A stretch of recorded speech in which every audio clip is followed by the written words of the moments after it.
কাজু বাদাম, পোস্ত আর কাঁচা লঙ্কা। যেহেতু পোস্তটা অল্প তাই ছিলেই করে নিলাম মশলা। আর এখানে কী কী আছে দেখো, আজকে হবে আলু দিয়ে পনির পোস্ত।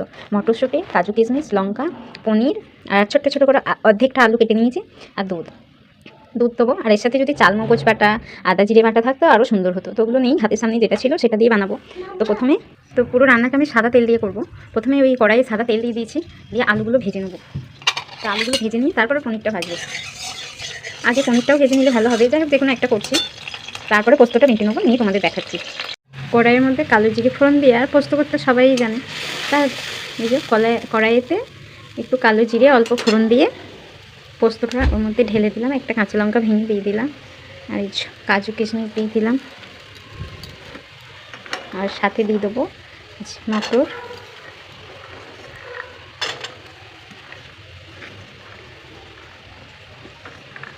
তারপরে দিয়ে দেবো ভেজে রাখা আলু।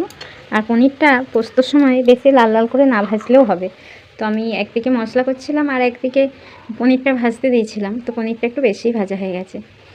আলুটাও লাল লাল ভেজে নিয়েছি, পনিরটাও ভেজে নিয়েছি। তো প্রথমে আলুগুলো দেবো, একটু সেদ্ধ হলে একটু পরে পনিরটা দেবো, দিয়ে ফুটে গেলে সামান্য অল্প একটু সরষের তেল দিয়ে নামিয়ে নেবো।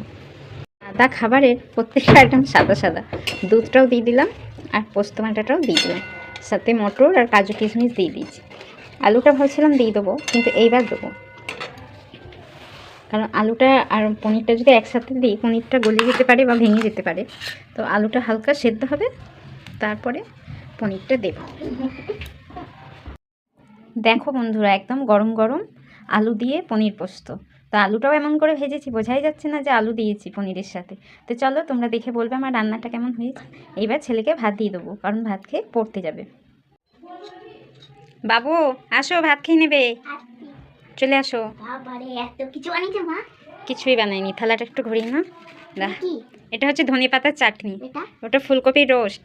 এটা তো আমি জানি, এটা তো পনির। হ্যাঁ, ওটা আলু দিয়ে পনির পোস্ত। তো খেয়ে বলো বন্ধুদের কেমন হয়েছে।